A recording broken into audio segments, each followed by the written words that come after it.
Hello hi guys. ഈ ഇരിക്കുന്നത് ഞങ്ങളുടെ വീട്ടിലെ 10-15 വർഷം പഴക്കമുള്ള കൃഷ്ണൻ കേട്ടോ. ആൾ ഇരുന്ന് മൂത്ത് നിരച്ചു. നല്ല ലൈറ്റ് നീല കളറായിരുന്നു ആൾ. പിന്നെ ഇരുന്ന് ആരും നോക്കാണ്ടായപ്പോൾ മൂത്ത് നിറച്ച് വെള്ള കളറായിപ്പോയി. അപ്പോൾ ഞാൻ വിചാരിച്ചതിന് വിഷുവൊക്കെ അല്ലേ വരുന്നത്, അപ്പോൾ ഒരു മേക്ക് ഓവർ ഉണ്ട് നടത്തി നമുക്ക് കണിയുടെ കൂടെ വെക്കാൻ കൊടുക്കാം. അപ്പോൾ സ്റ്റാർട്ടിങ്ങൊക്കെ നല്ല രസമായിരുന്നു. പിന്നെ കൈ വെച്ച് കഴിഞ്ഞപ്പോഴേക്കും മനസ്സിലായി ഇത് തീരാത്തൊരു പണിയാണ്. പിന്നെ അത്ര വലിയ ആർട്ടിസ്റ്റ് അല്ലാത്തതുകൊണ്ട് ഇതിനെക്കുറിച്ച് എന്താ പറയുക, പെയിൻ്റ് അടിച്ചാൽ മുഖത്ത് കറക്റ്റ് നിൽക്കുമെന്ന് അറിയില്ല. ഇപ്പോൾ ഈ കാണുന്ന ഷോ ഓഫ് നിങ്ങൾ കാണണ്ട, കുറച്ച് കഴിയുമ്പോൾ കാണാം ഫുള്ള് നീലകൃഷ്ണൻ. സംഭവം എന്താ വെച്ച് കഴിഞ്ഞാൽ ഞാൻ ഇത് ചെയ്ത് മടുത്തപ്പോൾ ഞാൻ ഇതിൽ സ്പ്രേ പെയിൻ്റ് കണ്ട് അടിച്ചു കൊടുത്തു.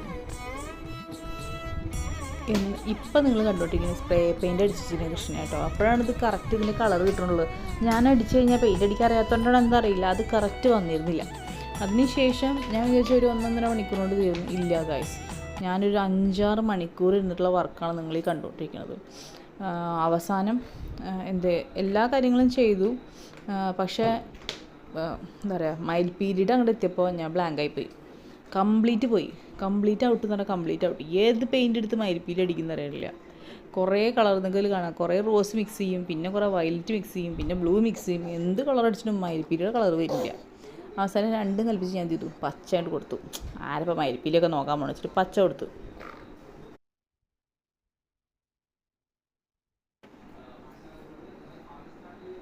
പച്ചയൊക്കെ കൊടുത്ത് അടിപൊളിയാക്കി വന്നോണ്ടിരിക്കുമ്പോഴാണ് മോൾ എണീറ്റ്. പിന്നെ അവളുടെ ഒരു കലാപരിപാടിയായിരുന്നു അവിടെ.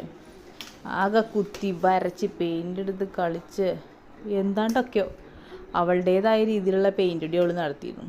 അങ്ങനെ കഷ്ടിച്ച കൃഷ്ണൻ്റെ മയിൽപ്പീലി ഫിനിഷ് ചെയ്യണം നിങ്ങൾ കണ്ടുകൊണ്ടിരിക്കുന്നത്.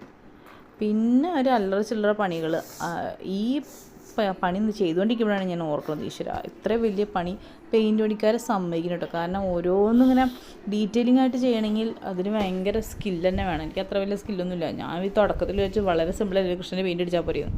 പക്ഷെ ഇതല്ല, അതിന് വേണ്ടി ഒരു ഡെഡിക്കേഷൻ തന്നെ നമുക്ക് വേണമെന്നുള്ള പിന്നെ മനസ്സിലായത്. കണ്ടോ, അവളുടെ വക കുത്തിത്തിരിപ്പൊക്കെ ഉള്ളിൽ കൂടെ നടത്തുന്നുണ്ട്. ഇതിൻ്റെ ഇടയിലൊക്കെ അവളുണ്ട് കേട്ടോ, ഇരുന്ന് കുപ്പി പൊട്ടിക്കാനും കുപ്പി എടുത്ത് അടിക്കാനും എല്ലാം.